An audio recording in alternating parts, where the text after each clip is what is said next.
நாங்க காலேஜில் படிக்கும்போது சார் உண்மையாவே என்னோட ஃப்ரெண்ட்ஸ் எல்லாரும் உங்களுடைய பாக்கெட் நாவல் வாங்கி படிச்சுட்டு இருப்போம், போட்டி போட்டு படிச்சுட்டு இருப்போம். அந்த நேரத்துல வந்து நம்மளுடைய பத்திரிகைகள் வந்து ஒரு டிபேட்டே நடந்திருக்கு. உங்களுடைய கேரக்டர்ஸை வந்து சினிமாவா எடுக்கிறதா இருந்தா அதுக்கு யாரு சூட்டா இருப்பாங்க, கமல்ஹாசன் சூட்டா இருப்பாரா, ரஜினிகாந்த் சூட்டா இருப்பாரா அப்படின்ற ஒரு ஒரு டிபேட்டே வந்து அந்த காலத்துல நடந்துட்டு இருந்தது. எனக்கு நல்ல ஞாபகம் இருக்கு. அப்படி இருக்கும்போது இப்போ உங்களுடைய எக்ஸ்க்ளூசிவா உங்க நாவல் படமாக்கப்பட்டால் அதுல அந்த விவேக் அப்படின்ற கதாபாத்திரத்துக்கு உங்களுக்கு இந்த நடிகர் நடித்தா பொருத்தமா இருக்கும் அப்படின்னு நீங்க யாரு நினைக்கிறீங்க?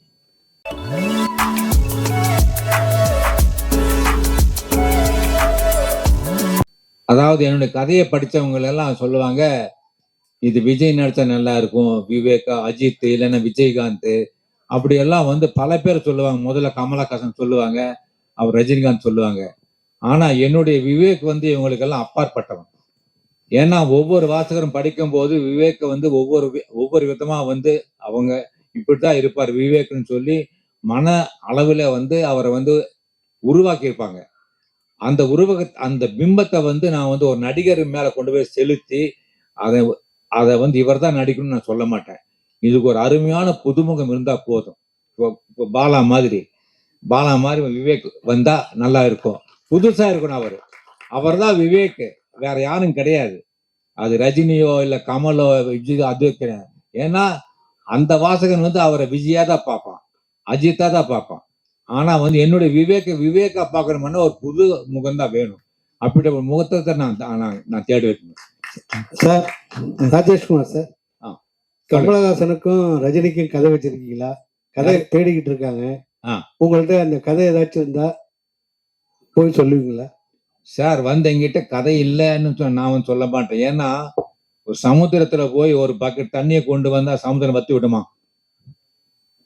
வற்றாது. எங்கிட்ட எல்லா தளத்திலும் கதை இருக்கு. அதாவது என்ன சொல்லுவாங்க, அவர் கமர்ஷியல் ரைட்டர், வெகுஜன எழுத்தாளர் அப்படின்னு சொல்லுவாங்க.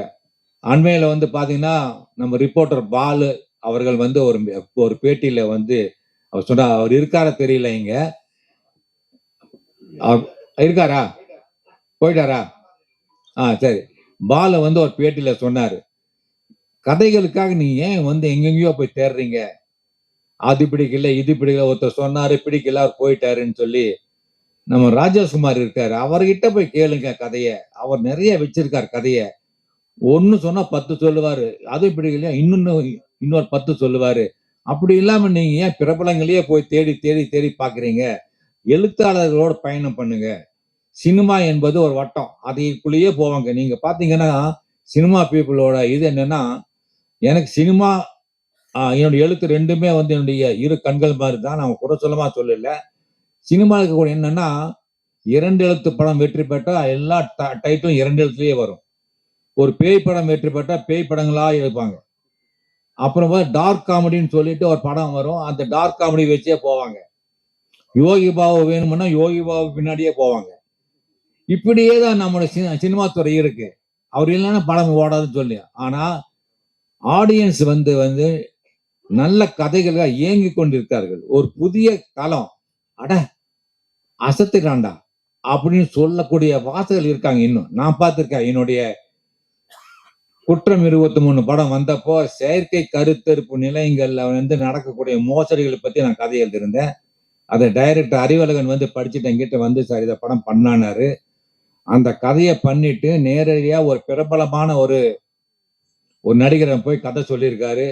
சார் இது வந்து ஒரு சென்சிட்டிவ் மேட்டர் சார், இது நான் பண்ண விரும்பல, பண்ண பெண்களோட வெறுப்பு கிடைக்கும், அதனால நான் இந்த செயற்கை கருத்தரிப்பு படத்துல நடிக்க விரும்பலன்னு சொல்லிட்டார்.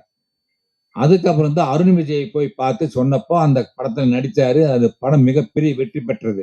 ஏன்னா கதையோட தளம் வந்து முற்றிலும் வேறுபட்டது. செயற்கை கருத்தரிப்பு நிலையங்கள் இப்பதான் இருக்கு, நம்ம தாத்தா பாட்டி காலத்துல எல்லாம் கிடையாது, எங்கேயுமே கிடையாது. முதியோர் இல்லங்களும் கிடையாது, செயற்கை கருத்தரிப்பு நிலையங்களும் கிடையாது. ஆனா இன்னைக்கு 2 தான் இருக்கு.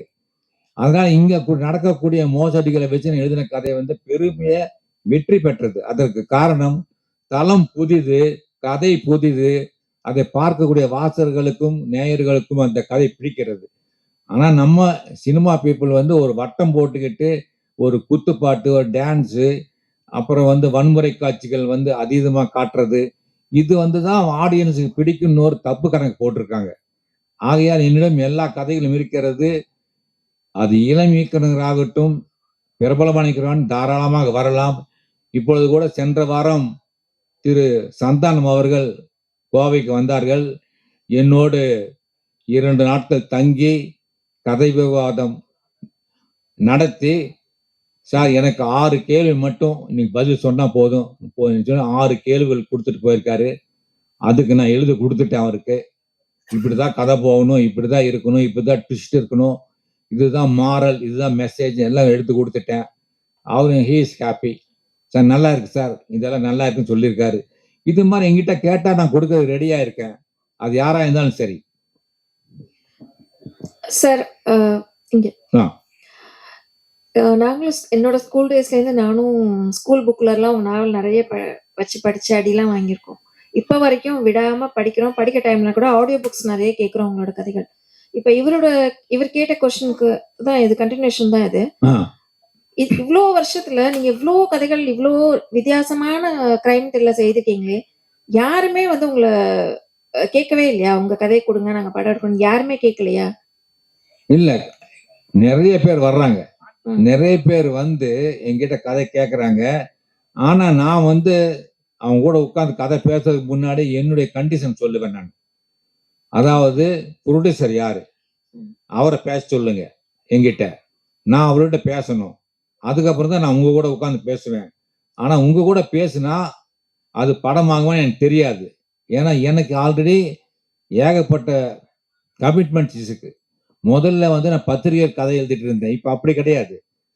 ஓடிடி தளங்களுக்கு கதை எழுதிட்டு இருக்கேன். பீஞ்ச் ஆப், நோஷன் பிரஸ், அப்புறம் பாத்தீங்கன்னா ரெப்கோ அப்படின்னு சொல்லி நிறைய வந்து அந்த வெப் தளங்களுக்கு, ரேடியோ ரூம்ஸ், இது மாதிரி வந்து நிறைய அவங்க வந்து புதுசா என்கிட்ட கதை கேட்கறாங்க. நான் அவங்களுக்கு வந்து கதை எழுதுக்கு நேரம் எனக்கு பத்த மாட்டேங்குது. சிறுகதைகள், நாவல்கள் எல்லாமே பண்ணிட்டு இருக்கேன் நான். இப்ப இவங்க என்ன பண்றாங்கன்னா, சென்னையில இருந்து புறப்பட்டு வர்றாங்க. வந்து என்கிட்ட கதை கேட்கறாங்க. நான் சொன்ன ப்ரொடியூசர்னா இல்ல, இனிமே தான் தேடணுங்கிறாங்க ஃபர்ஸ்ட். அப்ப நான் சொன்னேன், அப்படி வந்தா கதை சொல்ல மாட்டேன். ஏன்னா அதுக்காக வந்து நான் உட்கார்ந்து உங்க கதை சொல்ல என்ன பிரயோஜனம்? படம் எடுக்கிறதா இருந்தா பேசுவோம், இல்லைன்னா வேண்டாம்னு சொன்ன கூட அதுலயே போயிடுவாங்க. சிலர் என்ன பண்ணுவாங்கன்னா, அந்த ப்ரொடியூசர்ஸ் வந்து அவங்க பிஏ மூலியமா பேச சொல்லுவாங்க. பேசிட்டு சென்னைக்கு வரணும், நீங்க வந்து 15 days அங்க கூட லாட்ஜில் தங்கணும், காலையில 10 மணிலேருந்து நைட் 10 மணி வரைக்கும் டிஸ்கஷன் போகும் அப்படின்னா நான் அதுக்கு ஒத்துக்க மாட்டேன். ஏன்னா அந்த வயதை நான் கடந்துருச்சேன். அந்த வயதை கடந்து என்னால வந்து வீட்டில் தான் பண்ண முடியும், இல்லைன்னா என் வீட்டுக்கு பக்கத்துல லாட்ஜில் தான் வந்து நீங்க ரூம் எடுக்கணும், அப்பதான் என்னால் முடியும். நான் சென்னைக்கு வந்து நான் எல்லாம் இருக்க மாட்டேன் அப்படின்னு சொல்லி அவங்கள்ட்ட பொலைட்டா தான் சொல்லுவேன். ஏன்னா அந்த வயதெல்லாம் கடந்து வந்தாச்சு நான். இப்போ என்னுடைய வயதுக்கு நான் டிராவல் பண்ணி வந்து லாட்ஜில் தங்கி அப்படி வந்து நமக்கு ஒரு புகழோ பணமோ தேவையில்லை. அந்த புகழுக்கும் பணத்துக்கும் பின்னாடி போக வேண்டிய அவசியம் இல்லை. மன நிறைவோடு நான் இருக்கிறேன். அப்போ வந்து என்னுடைய விருப்பத்திற்கு யார் இணங்கி வருகிறார்களோ அவர்களோட பணம் பண்ண தயாரா இருக்கேன். Okay, thank you sir. அப்புறம் உங்களோட நீங்க சயின்ஸ் பத்தி நிறைய கதைகள் எழுதுறீங்க. நிறைய விஷயங்கள் தேடி தேடி அதுக்காக படிக்கிறீங்களா? இல்ல அந்த குறிப்பிட்ட விஷயத்த மட்டும் அந்த துறை சார்ந்த எக்ஸ்பர்டைஸ் கிட்ட கேட்டு அதை வச்சு எழுதுவீங்களா? இல்ல அதை பத்தி நீங்க படிப்பீங்களா? இல்ல, நான் basically I was working as a teacher. I have finished my BSc BEd. நான் 5 வருஷமா வந்து ஸ்கூல்ல வந்து சயின்ஸ் டீச்சரா இருந்திருக்கேன். அதனால எனக்கு வந்து பாட்டனி, ஜுவாலஜி, கெமிஸ்ட்ரி, பிசிக்ஸ் படிச்சிருக்கேன். பிஎட் வந்து சோசியாலஜி, சைக்காலஜி, சில்ட்ரன் சைக்காலஜி எல்லாம் படிச்சிருக்கேன். அப்புறம் அந்த பார்மசூட்டிக்கல் சயின்ஸ் பத்தி என்னுடைய பார்த்தீங்கன்னா டாக்டர்ஸ் கிட்ட கேட்டிருக்கேன். அவங்க நிறைய டாக்டர்கள் வந்து என்னுடைய ஃபேன்ஸா இருக்காங்க, அவங்க கிட்ட பேசியிருக்கேன். அப்புறம் போலீஸ் பார்த்தீங்கன்னா assistant commissioner of police commissioner கூட என்னை ஒரு தடவை கூப்பிட்டு என் கூட பேசியிருக்காரு. கோயம்புத்தூர்ல வந்து கோவையில வந்து அவரு பாலகிருஷ்ணன் சொல்லி அவரு போலீஸ் கமிஷனர். ஒரு நாள் என் வீட்டுக்கு முன்னாடி வந்து போலீஸ் ஜீப் நின்றது. உடனே என் காலனியில் இருக்கக்கூடிய குடியிருப்பில் இருக்கக்கூடிய எல்லாரும் வந்து என்னமோ தெரியல, அவர் வீட்டுக்கு முன்னாடி வந்து ராஜேஷ்குமார் வீட்டுக்கு முன்னாடி போலீஸ் நிக்குது, என்னமோ பிரச்சனைன்னு சொல்லி அந்த வீதியில் இருக்கவங்க எல்லாம் வந்துட்டாங்க வீட்டுக்கு. அதுக்கப்புறம் அந்த போலீஸ் ஜீப்ல இருந்து அசிஸ்டன்ட் கமிஷனர் போலீஸ் இறங்கி, சார் உங்களை வந்து போலீஸ் கமிஷனர் பார்க்கணும்னு சொல்றாரு. அவரே வர்றதுக்கு தான் இருந்தாரு. ஆனா புரோட்டோகால் இருக்கப்படி அவர் வந்து போகக்கூடாது, ஒருத்தரை தேடி போகக்கூடாது. அதனால நீங்க வர முடியுமான்னு கேட்டாங்க. நான் போனேன். போலீஸ் கமிஷனர் பாலகிருஷ்ணன் வந்து என்னை கூப்பிட்டு 1.5 மணி நேரம் உட்காந்து பேசினார். அப்போ சொன்ன ஒரு விஷயம், நானும் என்னுடைய அண்ணனும் வந்து உங்க புக்கை படிப்போம் சின்ன வயசுல. படித்து அவர் லாயர் ஆயிட்டார். இப்போ கிரிமினல் லாயர் அவரு. நான் வந்து போலீஸ் கமிஷனர் ஆயிட்டேன். அதுக்கு நன்றி சொல்லவும் உங்களை பார்க்கணும்னு ஆசைப்பட்டேன், நான் அதுக்காக கூப்பிட்டேன்னு சொன்னாரு. இது மாதிரி போலீஸ்லயும் சரி, பேரண்ட்ஸுக்குலையும் சரி, மற்ற துறையிலும் சரி, எல்லாமே என்னுடைய ஃபேன்ஸ் இருக்காங்க. அவங்ககிட்ட போய் இந்த மாதிரி ஒரு கதை எழுதுறேன், இதுக்கு வந்து எனக்கு அந்த சம்பந்தப்பட்ட விஷயங்கள் வேணும் அப்படின்னு கேட்டா அவங்க தருவாங்க. அதை வச்சு நான் கதை எழுதுவேன். இதுதான் என்னுடைய ரகசியம், வேற எதுவும் கிடையாது. அதான் மெனக்கடணும், ஒரு ஒண்ணும் கிடையாது. ஆனா இப்ப நீ எல்லாரும் சொல்லுவாங்க கூகுள்ல பார்த்தா கிடைக்குமேன்னு சொல்லி. ஆனா கூகுளை நம்ப முடியாது. ஏன்னா கூகுள்ல வரக்கூடிய பல தகவல்கள் வந்து பொய்யா இருக்கும். அதை படிச்சோம்னா இது உண்மையா தெரிகிறதுக்காக நான் வந்து ஒரு டாக்டர்கிட்ட கேட்பேன். செகண்ட் ஒப்பீனியன் சொல்லுவோம் அல்லவா, அந்த செகண்ட் ஒப்பீனியன் கேட்டா, சார் கூகுள்ல சொல்றதெல்லாம் பொய் சார், இப்போ இப்படிதான் இருக்கு அப்படின்னு சொல்லும் போது அதை தான் நான் எடுத்துக்குவேன். கூகுள் சொல்றது பண்றது இல்லை. Okay, thank you sir. ஆ. உங்க நடுத்தர ஏஜ்ல எல்லா பத்திரிகையிலயும் போட்டோ வரும்போது ரொம்ப அழகா இருக்கும். ஒரு எழுத்தாளர்னா இப்படிதான் போஸ்ட் கொடுக்கணும், ஒரு டைரக்டர்னாக்கா இப்படிதான் போஸ்ட் கொடுப்பாங்க அப்படின்ற மாதிரி வந்து நாங்க எங்களுடைய ஸ்கூல் டேஸ்ல உங்களது பார்க்கும்போது உங்க போஸ்ட் மாதிரி நாங்க போய் போட்டோ எடுக்கணும்னு வந்து ட்ரை பண்ணியிருக்கோம். ஆ. உங்களுக்கு ஏன் நடிப்பு ஆசை இல்லையா? எந்த இயக்குனரும் வந்து கூப்பிடலையா? இல்ல நடிப்பை நீங்க வந்து வெறுக்கிறீங்களா? உங்களுக்கு பிடிச்ச நடிகர் நடிகைகள் யாரு? அது அந்த அந்த பக்கத்துல நீங்க வந்து எதுவுமே ஓப்பனா சொன்னதில்லை. இப்போ கொஞ்சம் சொல்லுங்களேன். அதாவது நீங்க சொல்றது நான் ரொம்ப அழகா இருந்த மாதிரியும் சினிமால ஏன் நடிக்கலன்னு சொல்றீங்க, அப்படியா? அப்படின்னா அழகா இருக்கவங்கள ஏன் போகல சினிமாவுக்கு? இதே இதே மேடையில நிறைய பேர் இருக்காங்க, அழகா இருக்காங்க. நம்ம கௌசிக் இருக்காரு, பாலா இருக்காரு, அப்புறம் எல்லாருமே வந்து எல்லாரும் நல்லா இருக்காங்க அல்லவா? அவங்க எல்லாம் ஏன் போகல? நடிப்புங்கிறது வந்து அவங்க வந்து ஆசைப்படணும் ஒண்ணு. ரெண்டாவது வந்து அது வந்து ஒரு கலை. இப்ப நான் எப்படி கதை எழுதுறனோ அது மாதிரி ஒரு இது. நம்ம அழகா இருக்கோம், நம்ம முடி நிறைய இருக்கு அப்படிங்கிறதுக்காக நம்ம போய் சினிமால வந்து போகணும்னு அப்படியெல்லாம் கிடையாது. அதுக்கான வாய்ப்புகள் வந்து என்ன ஒரு தடவை மணிவண்ணன் வந்து கூப்பிட்டார். அவர் 100வது நாள் படம் பண்ணி முடித்த உடனே வேற ஒரு படம் அவர் கூட பண்றான்னு சொல்லி இதயம் பேசுகிறது மணியன் வந்து என்னை கூப்பிட்டு பேசினாரு. நீங்க போய் மணிவண்ணன் பாருங்கன்னாரு. அப்புறம் அவர் என்னை பார்த்த உடனே நீங்க சொன்ன மாதிரி தான் சொன்னாரு. சார் நீங்க படத்துல நடிக்கலாமே, உங்க முடி, நீங்க உங்க தோற்றம் எல்லாம் வந்து ஒரு ஹீரோ மாதிரி இருக்கீங்க, நீங்க பண்ணலாமேன்னு சொன்னார் அவரு. ஆனா எனக்கு அதுல வந்து ஆசை வரல சார் அப்படின்னு சொன்னேன். அதுக்கப்புறம் வந்து யாருமே கூப்பிடல. எனக்கு அந்த ஆசையும் இல்லை எனக்கு இப்போ. ஏன் இப்ப நான் நல்லா இல்லையா? சார் சார் உங்களுடைய கதைகள்ல வந்து நிறைய சினிமாவில் வந்து சீன்கள் வந்து காப்பி அடிச்சிருப்பாங்க, நேரடியா மறைமுடுவா திருடி இருப்பாங்க, ஏகப்பட்ட கதை இது இருப்பாங்க. உங்களுக்கே தெரியும் நம்மளோட சீன் தானே. ஆமா. நீங்க அவங்க மேல கோவப்பட்டோ கேஸ் போட்டோ இது வரைக்கும் எதுவுமே பண்ணல, ஏன் சார்? அது காரணம் வந்து எங்க லாயர் ரொம்ப நல்லவர். அவர் சொன்னாரு, ராஜேஷ்குமார் நீங்க கேஸ் போட்டீங்கன்னா நீங்க எனக்கு பீஸ் கொடுத்துட்டே இருக்கணும். ஒண்ணு. ரெண்டாவது இந்த கேஸ் வந்து ஜூரிஸ்டிக்ஷன் வந்து எங்கன்னா சென்னை. நீங்க சென்னை தான் போகணும். ஒவ்வொரு தடவையும் என்ன சென்னை கூட்டு போவீங்களா? என்ன லாட்ஜ்ல தங்க வைக்கணும், என்ன பிளைட்ல கூட்டு போகணும், பிளைட்ல கூட்டு வரணும் செய்யணும். ஒரு கேஸ் முடி 20 வருஷம் ஆகும். எனக்கு வயசாயிடும். என்னோட கேஸை என் பையன் நடத்துவான். உங்களுக்கு பின்னால உங்க பையன் வந்து எனக்கு இந்த கேஸ் நடத்துவான். அப்போ கடைசியில ஜட்ஜ் ஒரு தீர்ப்பு சொல்லுவாரு, ஒரே என்ன 2 பேருக்கும் வரலாம் அப்படின்னு ஒரு தீர்ப்பு வந்ததை வைங்களேன், என்ன ஆகும்? அதே மாதிரி நம்ம கேஸ் போறதுனால ஒரு பிரயோஜனம் இல்லை. ஆனா எனக்கு உண்டான கிரெடிட் நீங்க சொல்றீங்கல்லவா, உங்க கதையை வந்து ஒருத்தர் திருடிட்டாரு, உங்க கதையை வந்து ஒருத்தர் பண்ணிட்டாருன்னு சொல்லி, அதுவே எனக்கு பெரிய வெற்றி தானே. இது வந்து இதே போதுமே, எனக்கு ஒண்ணும் கிடையாது. நான் இப்ப பாத்தீங்கன்னா ஒரு படத்தை பார்த்துட்டு இருந்தேன் தியேட்டர்ல, சமீபத்துல உட்காந்து பார்த்துட்டு இருக்கேன். நானும் என் மனைவியும் பார்த்துட்டு இருக்கோம். பின்னாடி வந்து ஒரு 4-5 பேர் பசங்க உட்காந்து பார்த்துட்டு டேய் மச்சி, இந்த கதையை படிச்சிருக்கேன்டா, இது ராஜேஷ்குமார் எழுதின கதைடா இது அப்படின்னு அவன் காதுபட சொல்றான். இது எனக்கு எடுத்த வெற்றியா இல்லையா? அப்ப எதுக்கு நான் அவன் மேல கேஸ் போடணும்? கேஸ் போட்டா எனக்கு மன உளைச்சல் வரும், எனக்கு பண செலவு வரும். அன்னதானம் மாதிரி இது விஷயதானம், அவ்வளவுதான். Sir sir sir Rajeshkumar sir தான் கேள்வி. இதோட கண்டினியூஷன்ல தான் இன்னைக்கு தமிழ் திரை உலகத்துல பாத்தீங்கன்னா பல கதை திருடுகள் பிரச்சனைகள் வருது. ஒரு கதையாசிரியரா நீங்க அதை எப்படி பாக்குறீங்கன்னா, மலையாளத்துலதான் பாத்தீங்கன்னா அந்த ரைட்டர்ஸ்க்கான கிரெடிட் உண்டு சார். இங்க உங்களுக்கு கௌஷிக் கொடுத்திருக்காரு, ஓகே, இட் இஸ் அப்ரிஷியேட்டபிள். பல இடங்கள்ல பல அசிஸ்டன்ட் டைரக்டர்ஸோட கதைகளை இயக்குனர்கள் தான் கதைகளாக சொந்தம் கொண்டாடுறாங்க. அதே மாதிரி யாருன்னா கதை சொல்ல போனா சில ப்ரொடியூசர்ஸ் அந்த கதையை எடுத்துட்டாங்கன்னு சொல்லிட்டு கம்ப்ளைண்ட் வருது. இது நீங்க சொன்ன மாதிரி கோர்ட்டுக்கும் போகுது. இதுக்கு நீங்க ஒரு கிரைம் ரைட் மூளையை கைட்டி வச்சுட்டு தான் நான் ஸ்பாட்டுக்கு போவேன். ஏன்னா நம்ம ஃபர்ஸ்ட் சில டிசிப்ளின் நான் மெயின்டைன் பண்ணுவேன். நம்ம டைரக்டருக்கு ஐடியா கொடுக்கறதுக்கு நம்ம அந்த இடத்துல நம்ம டைரக்டர் கிடையாது. அதே மாதிரி நான் போன உடனே இன்னைக்கு எத்தனை மணிக்கு முடியும் அப்படிங்கிற வார்த்தை நான் கேட்க மாட்டேன். முதலே அதை கேட்டுப்பேன், என்ன கால் ஷீட் கேட்டுப்பேன் தவிர இன்னைக்கு எப்போ முடியும் எனக்கு அப்படின்னு நான் கேட்க மாட்டேன்.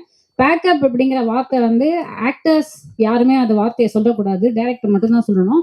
அதே மாதிரி கோ ஆக்டருக்கு யாரும் சஜஷன் கொடுக்கக்கூடாது, இப்படி பண்ணலாம். அவங்க எவ்வளவு ஜூனியரா இருந்தாலும் நம்ம அது பல வருடங்கள் நம்ம நடிச்சிருந்தாலும் அதை நான் இந்த மாதிரி சில விஷயங்களை ஃபாலோ பண்றதுனால நான் டைரக்டர் என்ன சொல்றாரோ, இப்ப இதுலயே நானா பண்ணியிருந்தேன்னா நான் என்னால ஒரே பாணியில் தான் பண்ணிட்டு இருக்க முடியும். ஆனா ஒவ்வொரு டைரக்டருக்கு நம்ம மோல்ட் ஆகும் போதும் நம்ம வேற வேற மாதிரி பண்ண முடியும். சோ இதுலயுமே அப்படிதான் போனதும். சார் டைரக்டர் சொல்லுங்க சார். இப்போ கரண்ட்ல பாத்தீங்கன்னா இந்த இதுதான் மாஃபியா, இந்த மெடிசன் பத்தி தான் போயிட்டு இருக்கு. அது எல்லாருக்குமே தெரியும். சமீபத்துல கிட்னி கூட உங்களுக்கு தெரிஞ்சிருக்கும், அது திருடுன்னு சொல்ல முறைகேடுனாங்க. ஸோ நீங்க இவ்வளவு தைரியமா G5ல சொல்லும் போது அவங்க என்ன சொன்னாங்க? ஒருவேளை நம்மளுக்கு ரைடு வருமா, இடி வருமா அப்படின்னு ஏதாவது சொன்னாங்களா? இல்ல கௌசிக் சார் அப்பெல்லாம் எதுவுமே சொல்லல. அவரு கிளினிக்கல் ட்ரையல் அவர் அக்செப்ட் பண்ணிட்டாரு. பட் இந்தியா கண்டென்ட் அவங்க வரும்போது அவருக்கு இந்த மாதிரி ஒண்ணு இருக்கிறதே தெரியல. அப்புறம் கௌசிக் சார் சொன்னார் எங்கெல்லாம் இந்த மாதிரிலாம் நடக்குது அப்படின்ட்டு. ரீசெண்டா கூட ஹைதராபாத்லயோ மங்களூர்லயோ இருக்கிற GHல நடந்திருக்கு. ஸோ ரைட் பண்ணியிருக்காங்க. அங்க இருக்கிற கவர்மெண்ட் டாக்டர்ஸ்க்கு வர பேஷண்ட்டுக்கு மேல இந்த மாதிரி பண்ணியிருக்காங்க. வேற நிறைய நியூஸ் இதுல போடுவோம் ஆக்சுவலா. ஆமா. அதே போல காஸ்டியூம் கூட பாத்தீங்கன்னா ஹீரோ ஜெய்பீம்லயும் போலீஸா நடிச்சிருப்பாரு, விடுதலையிலயும் போலீஸா வருவாரு. ஸோ அதே காஸ்டியூம் இதுலயும் போலீஸா தான் பண்ணிருக்காரு. அது நாங்க கொஞ்சம் நிறைய அவாய்ட் பண்ணிருக்கோம். நீங்க பாத்தீங்கன்னா ஆமா, அந்த காஸ்டியூம் அவாய்ட் பண்ணி நிறைய இடங்கள் இன்வெஸ்டிகேஷன் போறது எல்லாமே பாத்தீங்கன்னாக்கா ஒரு மஃப்டியில போற மாதிரி தான் வச்சிருக்கோம் நாங்க. அதுக்காண்டியே பிளான் பண்ணது. அது அந்த போலீஸ் ட்ரெஸ்ஸே வேணாம் அப்படின்ட்டு. டைலாக் ரைட்டர் யாரு இதுக்கு? நீங்களே பண்ணீங்களா? இல்ல வினோதி மேடமுக்கு ஒரு டைலாக் வச்சிருப்பீங்க, ஒரு கிளாப் கூட வந்திருக்கும், பெண்கள்னா லஞ்சம் வாங்க மாட்டோமா அப்படின்ற மாதிரி. அதை எப்படி சூஸ் பண்ணீங்க? இல்ல அது உண்மையை சொல்லிடுறேன், அது கௌசிக் சார் தான் சொன்னாரு. பர்டிகுலர் நான் ஒத்துக்கிறேன். அவர் சொன்னா நான் எப்பவுமே செய்வேன். அது சொன்னார். அது ஃபர்ஸ்ட் பேசும்போது அந்த கேரக்டர் மேல் கேரக்டரா தான் இருந்தது. திடீர்னு ஷூட்டிங் ஆரம்பிக்கிறதுக்கு ஒரு டைம்ல இது ஒரு ஃபீமேல் கேரக்டர் பண்ணா எப்படி இருக்கும் அப்படின்னு ஒரு டிஸ்கஷன் ஒன்று வந்தது. அது பண்ணும்போது அவங்கள பார்த்தா யாராவது வில்லன்னு சொல்லுவாங்களா, அவங்க வில்லனா பண்ணா எப்படி இருக்கும் அப்படின்னு ஒரு டிஸ்கஷனும் வந்தது. ஸோ அப்போ ஒரு டைலாக் ஒன்று சொல்லிக்கலாம், ஏன் பொம்பளைன்னா காசுக்கு ஆசைப்பட மாட்டாங்களா, அது என்ன ஆம்பளைங்களோட ஐபியான்னு அது அந்த மாதிரி எதுவும் கிடையாது, அவங்களும் ஆசைப்படுவாங்க, அவங்களும் கொலை பண்ணலாம். ஸோ அந்த ஒரு இதுல எழுந்தது தான், வேற ஒன்றும் இன்டென்ஷனலா எதுவும் பண்ணல. கௌசிக் சார், நீங்க டீம் டிஸ்கஷன்ல உட்காரும் போது கண்டிப்பா ஒரு விஷயம் சொல்லியிருப்பாங்க. ஒரு லேடி போலீஸ் இது வரைக்கும் நாங்க பார்த்ததே கிடையாது, மல்லிப்பூ வச்சுருந்தா அது மென்ஷன் பண்ணும்போது சொன்னாங்களா இது ஒர்க் அவுட் ஆகுன்ட்டு? இல்ல அந்த சீன் தீனா சார் எழுதும் போதே எழுதி எடுத்துட்டு வரும்போதே ரொம்ப கோக்கியான ஒரு சீனா இருந்தது. ஒரு நிச்சயதார்த்தம் ஆகி நல்ல மல்லிப்பூலாம் வச்சு பொட்டெல்லாம் வச்சிருக்கிற ஒரு பொண்ணு ஏறி உட்கார்ந்ததுக்கு அப்புறம் வேணும்னு அவனை கலாய்க்கிறதுக்காக ஒரு அந்த கெட்டப்ல இருக்கும்போது அவன் சொல்ற அந்த ஒரு டைலாக் இருக்குல்ல, ஒரு இழ வீட்டுக்கு போறோம், இப்போ உன் வீட்டுல இழ விழுந்த மாதிரி ஒரு மூஞ்சியை வச்சுக்கிட்டு நீயும் பின்னாடி வா அப்படின்னும் போது அது நிஜமாவே கோக்கியா இருந்தது. அது இது வரைக்கும் வராத ஒரு சீனா இருந்ததுனால அங்க எல்லாருமே சிரிச்சோம், அதனால அதை அப்படியே வச்சுக்கிட்டோம். அது ஓகே. டைரக்டர் தான் கேள்வி கேட்கலாம்னு நினைச்சிட்டு இருந்தேன் வினோதினி மேடம் கேரக்டர் பத்தி. அதுக்கு நீங்க போதுமான பதில் சொல்லிட்டீங்க, அதனால அதே கேள்வியை நான் உங்களுக்கு ரிப்பீட் பண்ணல. நான் ஸ்ட்ரெயிட்டாவே ராஜேஷ் குமார் ஐயாட்ட ஒரே ஒரு கேள்வி ஃபைனலா. சார், நீங்க நிறைய கிரைம் நாவல்ஸ் எழுதிருக்கீங்க, அதை பேஸ் பண்ணி நிறைய கண்டென்ட்ஸ் சினிமாவா டிவி சீரியல் அந்த மாதிரிலாம் வந்திருக்கு. ஒரு கொஸ்டின் நான் கேட்கிறேன் என்னன்னா, ஒரு நிஜமா நடக்கிற ஒரு கிரைம், அதுக்கு ஒரு இன்வெஸ்டிகேட் பண்றதுக்கு ஒரு க்ளூவே இல்லாம ஏதாவது ஒரு போலீஸ் ஆபீசர்ஸ் வந்து சார் சாப்பிட்டு போனா ஏதாவது ஒரு க்ளூ கிடைக்குமா அப்படின்னு யாராவது தேடி வந்திருக்காங்களா உங்கள்கிட்ட? ஆமா, வந்திருக்காங்க. 1988 நீங்க சொன்ன உடனே இப்போ ஞாபகம் வருது. 1988 பல்லாவரம் போலீஸ் ஸ்டேஷன்ல இருந்து, அப்போ எல்லாம் பாத்தீங்கன்னா உங்களுக்கு செல்போன் எல்லாம் கிடையாது. அப்போ ஒரு நாள் கொரியர்ல வந்து பாத்தீங்கன்னா ஒரு பண்டல் வீட்டுக்கு வந்தது. கொரியரை பிரிச்சு பார்த்தோம்னா அதுல ஏகப்பட்ட டாக்குமெண்ட்ஸ். இதை பிரிச்சு பார்த்தா எங்க பார்த்தா பல்லாவரம் போலீஸ் ஸ்டேஷன்ல, அவர் பேர் என்ன மறந்துட்டேன், அவர் வந்து ஒரு எஸ்ஐ. உள்ள வந்து ஒரு லெட்டர் வச்சிருக்காரு. உள்ள வந்து ஏகப்பட்ட ஜெராக்ஸ் காப்பி, உள்ள போஸ்ட்மார்ட்டம் ரிப்போர்ட்டு, அப்புறம் ஸ்டேட்மெண்ட்ஸு, அப்புறம் பார்த்தீங்கன்னா வாக்குமூலங்கள், இதெல்லாம் போட்டு எதுக்குடான்னு பார்த்தா லெட்டரை படிச்சு பார்த்தா, சார் என் பேர் மறந்துட்டேன், நான் உங்க வாசகன், நீங்க உங்களோட கிரைம் காரணம் நல்லா படிக்கிறேன், ஒவ்வொரு கொலையும் ரொம்ப அற்புதமா வந்து விவேக் கண்டுபிடிக்கிறாரு, விவேக் நீங்க தான்ங்கிறது எனக்கு தெரியும், அந்த மூலம் தான் வந்து ரொம்ப அற்புதமா வந்து ஒரு கேஸை வந்து கரெக்டா போய் நூல் பிடிச்ச மாதிரி போய் கொலையாளி பிடிச்சிடுறீங்க, தடைகள் எல்லாம் வச்சு. இந்த மாதிரி வந்து சார் ஒரு கொலை நடந்தது சார் எங்க ஊர்ல, இந்த கிராமத்துல வந்து இரட்டை கொலை நடந்திருக்கு. இதுல வந்து 20 பேர் மேல சந்தேகப்பட்டு 20 பேரையும் விசாரிச்ச பார்த்தப்போ யார் மேல சந்தேகப்படுறதுன்னு தெரியல சார். எல்லார்கிட்டையும் வந்து வாக்குமூலம் வாங்கி வச்சிருக்கேன், படிச்சு பார்த்தேன், எவனை சந்தேகப்படுறதுன்னு தெரியல, அடிச்சும் பார்த்தாச்சு, ஒன்னும் பெயர் முடியல. நீங்க தயவு செய்து இதெல்லாம் படிச்சுட்டு இதுல எவன் கொலைகாரன்னு சொன்னீங்கன்னா நான் அவனை கைது பண்ணிடுவேன். கைது பண்ணி நான் சொல்லிட்டோம்னா எனக்கு ப்ரொமோஷன் கிடைக்கும் சார். நீங்க தயவு செய்து இதையெல்லாம் படிச்சு பார்த்துட்டு இவர் இதுல எவன் கொலைகாரனா இருப்பான் அப்படின்னு நீங்க சொன்னீங்கன்னா கொஞ்சம் உதவியா இருக்கும்னு சொன்னார். இதை நான் பண்ணிட்டு உடனே அவருக்கு ஒரு லெட்டர் எழுதினேன். என்னன்னா, நீங்க எழுதினது என் மேல வச்சிருக்க நம்பிக்கையில வந்து நீங்க இவ்வளவு இது வந்து எல்லாம் வாக்குமூலங்கள், போஸ்ட்மார்ட்டம் ரிப்போர்ட்டு, அப்புறம் பார்த்தீங்கன்னா ஸ்டேட்மெண்ட்ஸ் எல்லாமே போலீஸ் சம்பந்தப்பட்ட எல்லாமே கொடுத்துருக்கீங்க. ஆனா ஒரு விஷயத்த மறந்துட்டீங்க, நான் ஒரு நாவல் எழுதும் போது எனக்கு கொலைகாரன் யாருன்னு தெரியும்.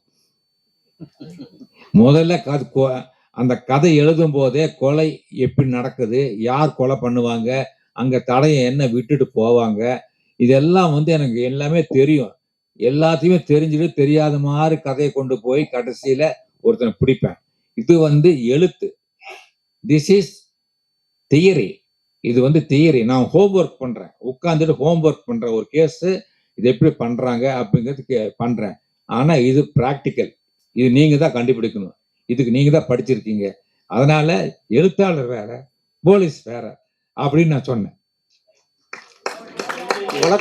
வழக்கம் போல வினோதினி மேடம் இந்த படைப்பிலையும் வந்து கொன்னுட்டேன்னு சொல்லுவாங்கல்ல, நடிப்புல கொன்னுட்டீங்கல்ல, அந்த மாதிரி பண்ணியிருக்கிறாங்க. இப்ப ராஜேஷ்குமார் சார்கிட்ட ஒரு இது என்னன்னா, ஒரு விமர்சனம் என்ன வருது ராஜேஷ்குமார் சார்கிட்ட, அவருக்கும் தெரியும், ஒரு கற்பனையான ஒரு கதையை வச்சு அதை சுவாரஸ்யமா கொடுத்து அதை பெரிய சாதனை பண்ணிருக்கிறீங்க. அதே நேரத்துல சமுதாயத்தை பாதிக்கக்கூடிய விஷயங்களை அவர் தொடர்றது இல்ல பொதுவா. அதாவது எப்பயோ பின்னாடி வந்து இது மாதிரி செயற்கை இது மாதிரி வரலாம் அப்படிங்கறதெல்லாம் கற்பனை பண்ணி அதுல என்னென்ன நெகட்டிவ் வரலாங்கிறதெல்லாம் கற்பனை பண்ணியிருக்கிறாரே தவிர, உதாரணமா இப்ப வினோதினி மேடம் கூட வந்து ஓப்பனா சொன்னாங்க, இப்ப கரூர்ல நடந்த விஷயம் அப்படின்னு சொல்லி. அது மாதிரி இப்ப கோவையில வசிக்கிறாரு, கோவை கலவரத்தை பத்தி கூட அங்க அந்த நேரத்துல ஏதாச்சும் எழுதியிருக்கலாம். இல்ல சமீபத்துல கூட பாத்தீங்கன்னா சில எழுத்தாளர்கள்லாம் சேர்ந்து பொது விஷயத்துக்கு வந்து கையெழுத்து போட்டு கொடுத்த விஷயங்கள் இருக்கு. அந்த மாதிரி விஷயங்களுக்கு ராஜேஷ்குமார் சரியா வர்றதில்லை அப்படிங்கிற ஒரு கேள்வி இருக்குல்ல. சரி, இப்ப நீங்க சொன்னீங்க, அதாவது சமுதாயத்துக்காக இந்த ராஜேஷ்குமார் ஒண்ணுமே பண்ணல, அவர் வந்து கதை எழுதிட்டு சொல்லியிருக்கீங்க. நான் யாருமே குற்றம் பண்ணக்கூடாதுங்கிறதுக்காக தான் இந்த குற்றைவியல் கதையெல்லாம் நான் எழுதிட்டு இருக்கேன்.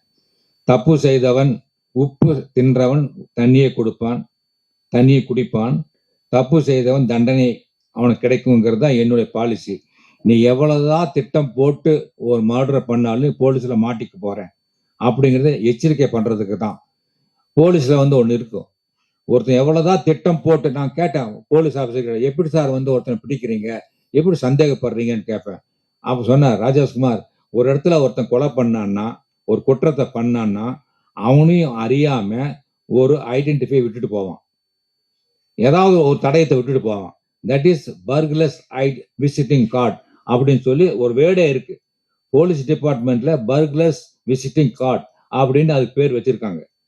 எப்படி விட்டுட்டு போவான்னு சொல்லியிருக்காங்க. அதனால நீ தப்பு பண்ணாதே நான் சொல்ல வர்றேன் உங்ககிட்ட. நீ பாலியல் பலாத்காரம் பண்ணாதே, உனக்கு இந்த மாதிரி கெட்ட எண்ணங்கள் வரக்கூடாது.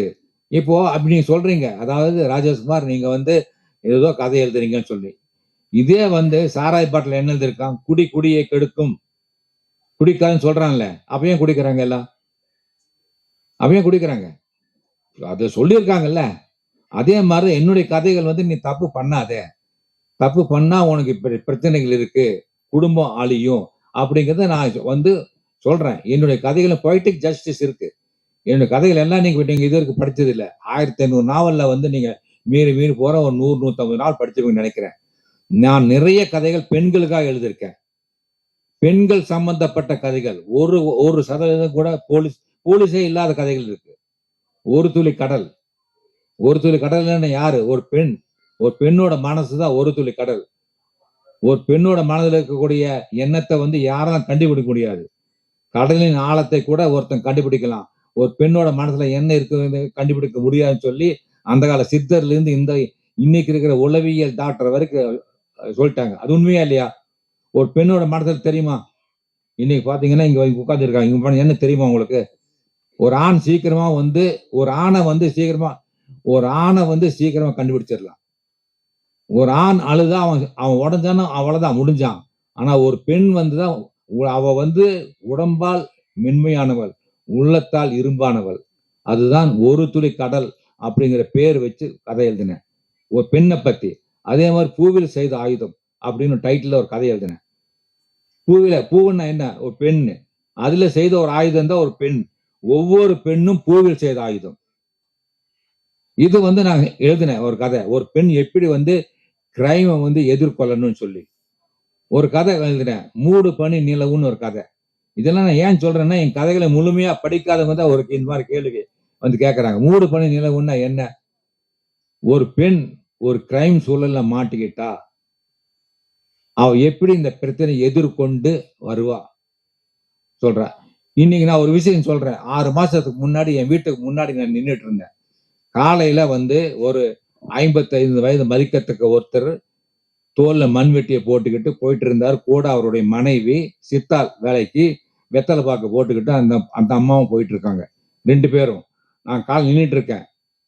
அந்த அம்மா போன பிறகு லேசா திரும்பி பார்த்தாங்க, வந்தாங்க என்கிட்ட. நான் நினைச்சேன் ஏதோ வழி கேட்கறாங்க நினைச்சிட்டு, என்னம்மா ஏதோ வழி தெரியலையான்னு.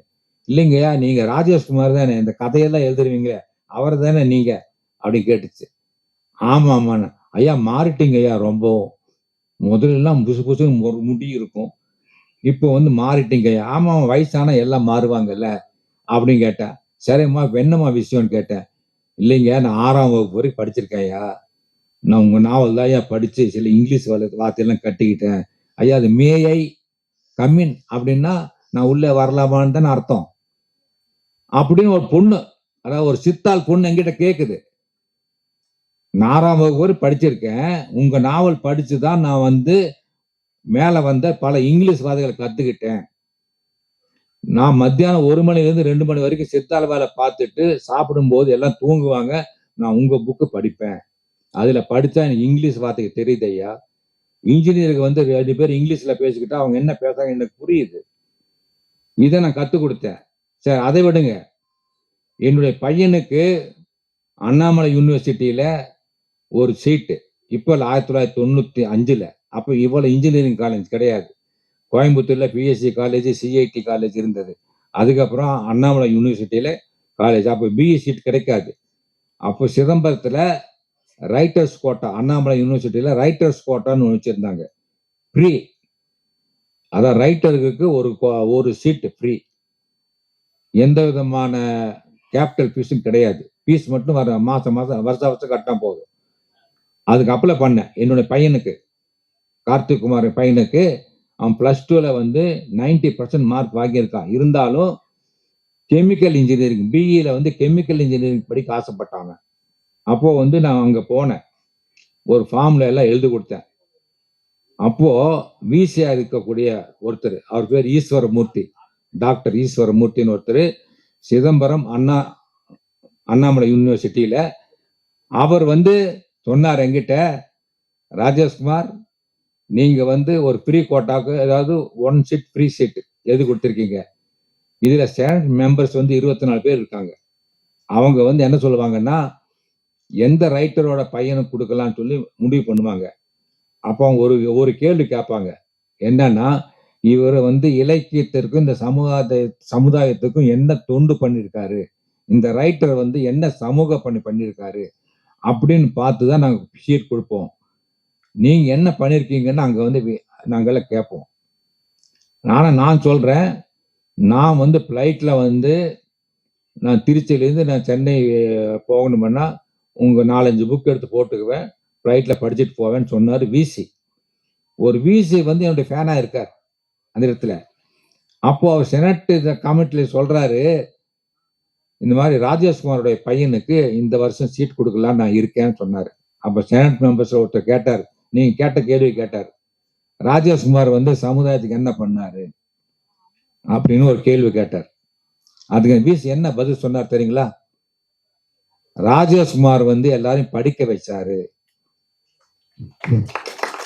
பெட்டி கடைகள்ல வந்து ஊறுகாய் போட்டவங்களும் சேக்காய் போட்டவங்களும் சாம்பு போட்டவங்களும் தொங்கியதை மாத்திட்டு புத்தகங்களை தொங்க விட்டாரு. அத புத்தகங்களை படிச்சு படிச்சு படிச்சு படிச்சு படிக்கும் பழக்கம், வாசிப்பு பழக்கத்தை ஏற்படுத்தினாரு. வாசிப்பு பழக்கத்தை ஏற்படுத்தின ஒரு தொண்டு இலக்கிய தொண்டு. இதை மற்ற ரைட்டர்னால முடியல. இன்னைக்கு இலக்கியம் சொல்லிக்கிட்டு ஏதோ விருதுகள் தர்றாங்க, அது எத்தனை பேர் படிச்சிருக்கீங்க நீங்க? அதே மாதிரி இன்னொரு இதுவும் சொல்லலாம், எப்படின்னா உங்களுடைய நாவல்கள்ல வந்து ஆபாசம் இருக்காது, அதேதான் பிடித்தது இருக்காது, அதுதான் இப்ப நான் சொல்ல வந்ததுதான். மது குடிக்கிற விஷயங்கள் இருக்காது. என்னுடைய கதைகள்ல ஒரு வரி கூட ஆபாச வரி கிடையாது, இரட்டை அர்த்தம் கிடையாது. ஏனென்றால் ஒரு புத்தகத்தை வந்து ஒரு அம்மாவோ அப்பாவோ படிச்சுட்டு இந்த புத்தகம் எங்க தன்னுடைய பையன் கண்ணிலையோ பொண்ணு கண்ணிலையோ பட்டுடுவோமோ அப்படின்னு பயப்படாம அங்க வச்சுட்டு போகணும். அவன் தான் நல்ல எழுத்தாளன். என்னுடைய எழுத்துக்கள் வந்து இன்னைக்கும் வந்து ஏன் படிக்கப்படுதுன்னா பெண்களால், அதுவும் என்னுடைய வாசகர்கள் பெண்கள் தான். தாய் குலம் தான் என்னுடைய பெரிய பலம். அந்த தாய் குலம் தான் வந்து இன்னைக்கு வந்து என்னுடைய புத்தகங்களை படிச்சுட்டு இருக்காங்க. இன்னைக்கு பாருங்க எத்தனை பேர் வெளியே வந்து என் கூட போட்டோ எடுத்துக்கிட்டாங்க. என்னுடைய மகள்களா நான் என்னுடைய பொண்ணுங்களா நினைச்சு என் கூட வந்து நின்று எல்லாரும் போட்டோ எடுத்துக்கிட்டாங்க. அது எவ்வளவு பெரிய விஷயம். பொண்ணுங்க அவள் சீக்கிரம் போய் போட்டோ எடுத்துக்குவாங்களா? ஒரு ஆணுக்கு பக்கத்துல நின்று போட்டோ எடுத்துக்குவாங்களா? ஆனா இன்னைக்கு இருக்கக்கூடிய எல்லா பெண்களும் கூட போட்டோ எடுத்துட்டாங்க. இந்த மேடையில் இருக்கக்கூடிய எல்லா பெண்களும் வந்து என்னுடைய மகள்களா நினைச்சு நான் நின்று போட்டோ எடுத்துக்கிட்டேன். அந்த ஒரு மதிப்பு எனக்கு கிடைச்சது காரணம் என்னுடைய நாவல்கள் தான். அதனால நீங்க சொன்ன மாதிரி நான் வந்து என்னுடைய இலக்கிய பணிதான். கிரைம் இல்லாத இதே கிடையாது.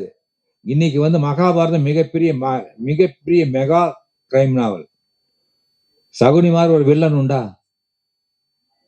பாலியல் பலாத்காரம் திரௌபதி பண்ணா, அது ஒரு இல்ல, அது வந்து கிரைம் இல்லையா? முதல் பெண் கடத்தல் யாரு? சீதையை ராவணன் கடத்திட்டு போனது. First kidnapping. முதல் கோர்ட் சீன் எது? கண்ணகிக்கும் பாண்டியனுக்கும் நடந்த அந்த சொற்போர். சிலம்ப போட்டு உடைச்சா நான் குற்றமற்றவன் அப்படி சொல்லி அவ நிரூபிச்சா. இப்படி எல்லாமே கிரைம் இலக்கியம் தான். மகாபாரதம் வந்து கிரைம் தான். அது மண்ணுக்காகவும், ராமாயணம் பெண்ணுக்காகவும், சிலப்பதிகாரம் பொண்ணுக்காகவும் நடந்த 3 முப்பெரும் காப்பியங்கள். அதை இன்னும் நாம மறக்கல. Okay sir. Sir light sir. Sir கடைசியா ஒரே கேள்வி, ஒரே நிமிஷமா சார். லைட் சார், கடைசியா ஒரே கேள்வி. அதை விசாரிக்கிறது விவேக்கெல்லாம் வருவாங்க. அந்த கதை அப்படியே கடைசியா யார் கொலை பண்ணாலும் ஒரு நல்ல ஸ்கிரிப்டை கொடுத்துச்சு. நடிகை ஸ்ரீதேவி இறந்தப்ப எனக்கு இந்த கதை தான் ஞாபகம் வந்துச்சு. கதையோட பேரை சொன்னீங்கன்னா நான் தேடி பிடிச்சி படிச்சிடறேன். எப்படிங்க 1500 நாவல் எழுதிருக்கேன், நீங்க ஏதோ ஒரு கதையை சொல்லிட்டு டைட்டில் சொல்லுங்கன்னு கேக்குறீங்க. நீங்க எப்படி தெரியும் சொல்லுங்க பார்க்கலாம். அது தெரியாது, சட்ட ஞாபகம் வரல எனக்கு. ஏன்னா வந்து சில கதைகள் வந்து எழுதி பல வருஷம் ஆச்சு. 1980 எழுதுறேன், கிட்டத்தட்ட 45 வருஷம் ஆயிடுச்சு. எப்போ எழுதின கதையெல்லாம் இப்போ வந்து ஒரு கதையை சொல்லி அது என்ன டைட்டில் கேட்டா சொல்ல முடியாது. சில நேரம் நம்முடைய குழந்தைகள் பேரே மறந்து போகுது. அப்புறம் நாவல்கள் பேர் எப்படி ஞாபகம் இருக்கு சொல்லுங்க பாருங்க. தேங்க்யூ, நன்றி. நன்றி. அடுத்த போவோம். Thank you sir.